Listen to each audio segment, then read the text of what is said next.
What's going on, everybody? Welcome back to another Raw review. This one is from August 2nd, 1993. So like always, let's get right into it. This show is taking place from Alexandria Bay in upstate New York. So now they've actually added a third different location to where Raw takes place. So nice to see them expanding, even though they are still kind of in the same area. But the show is built around Randy Savage and Doink the Clown from last week. I do have to ask this, why is it that Savage's only two feuds this year have been against wrestlers with odd gimmicks? I've come to enjoy Doink, but this is the Macho Man. He should be in main event programs. So our first match of the night is going to be Steiner brothers taking on Jobbers. Dwayne Gill making an appearance again, but he takes the fall after a Frankensteiner. They then throw to a pre-recorded interview with Lex Luger where he talks about growing up and having a strict dad and having to be a straight A student to be able to participate in sports, and how he had to go through life being shy and people judging him. At least that's what I got out of it, because I kind of stopped paying attention to some of the second part of this interview. But moving on, we have Adam Bomb coming out to have another squash match where he beats his opponent with a powerbomb that they call the Atom Smasher. Keep that in mind. Next time I say the Atom Smasher, think powerbomb. Next up, we have Doink the Clown versus Randy Macho Man Savage. And before the match, Randy takes a look under the ring to make sure that there aren't any other Doinks hiding. Macho Man goes for a chair on the outside, and while the referee takes it from him, Doink hits him from behind. Watching matches during this time exposes a ton of things in wrestling. I think we've always supposed to believe that this is supposed to be taken as a realistic sport with actual rules, but the referees are so damn stupid. They're always out of position. They give too many warnings where at a certain point he should just disqualify the guy. Something else I noticed during this time is when they decide to, well, it still goes on sometimes today, but when they decide to count someone out, it's really inconsistent. Sometimes they count quick, and other times they take forever to start the count. Or they even restart it for no reason. Like, nobody will break it, they'll just restart it because the match isn't supposed to end at that time. There's other stuff that I have issues with, but the referees just being idiots is like the biggest problem I have.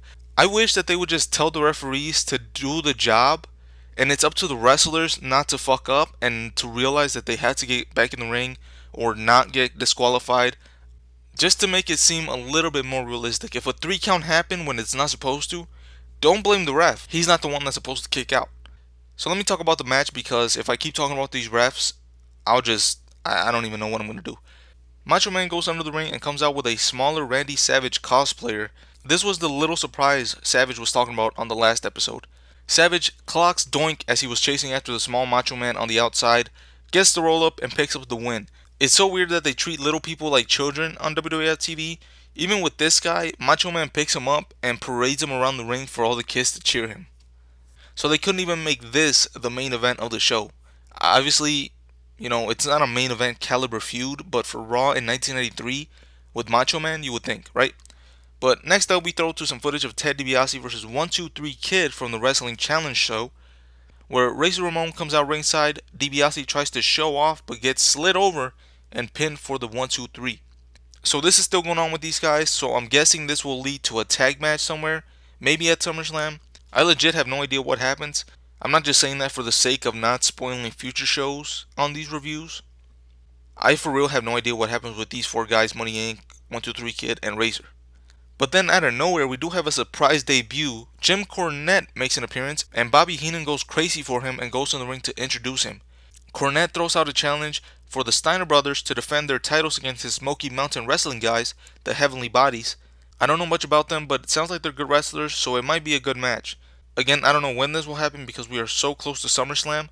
And did Money Inc. already have their rematch? So many questions and no way to get answers. The only way is to keep watching these shows, I guess. Mr. Perfect came out to have a match. Now, at the end of this match, I caught the end of it, like I usually do. He ended up stripping his opponent down to their underwear, and he hit the Perfect Plex for the win, but it was just weird to see Mr. Perfect doing that to his opponent. I had no idea what was going on in that match, why he stripped him. I wasn't going to go back and watch. But he's in a match against Shawn Michaels for the Intercontinental title at SummerSlam. This feud had been off TV for like a month. Last time we've seen them on the same show was when Marty beat him for the belt. I'll probably actually watch that SummerSlam match on my own time. It sounds like a good match on paper, and I've never seen it. But then we see another montage of the Lex Express, and then on commentary, Jim Cornette says that the Heavenly Bodies will be here next week to see if the Steiner brothers accept their challenge. So that's it for the show. Let's get to the awards. For the best moment, I guess I'm gonna say it was Jim Cornette appearing out of nowhere. Now, I'm not a big Cornette fan, not because of his stuff recently. Just seeing him on TV back in old clips and stuff, I've never been a fan of his. But he is a good person to come out as a surprise. So best moment for this show, Cornette making his debut. For the worst moment, I have Adam Bomb beating some guy for no reason. It's been long enough since his debut. Get this guy into a program already. For the worst match, I'm going to give that to Doink and Macho Man. I'm sorry, but this was just a slow paced match, and the way it ended was so cringe, with the little Macho Man coming out. For the best match, I'm going to give that to the Steiner Brothers versus the Jobbers. There was nothing else to choose from. Again, like last week, I try not to choose jobber matches, but besides Doink and Macho Man, there was no other non-jobber matches on the show. For the wackest performer, I'm going to give that to Adam Bomb. Besides getting a win, why was he on the show? He doesn't have a match or feuds to build momentum for, so why is he here? Steiner Brothers are the tag champions, and Mr. Perfect is building momentum to his match against Shawn Michaels. So, standout performer, I'm going to give that to Bobby Heenan. No wrestler or manager was great in the ring or in the promo, but Heenan was good on commentary, and then when Cornette came out, he was even great doing that, introducing him and all that stuff. So I'm going to say this was another weak show. They had one or two things worth watching, but nothing that was long enough to really get invested in. No title feuds were given any sort of segment on Raw, and this is less than a month out from SummerSlam. It seems like they take a week off every so often just to reset things, where they also don't try to advance any main storylines. And this episode was one of those weeks. So this is going to add another tally to the bad shows of Raw. And with that being said, I'm out. I'll catch you guys next time.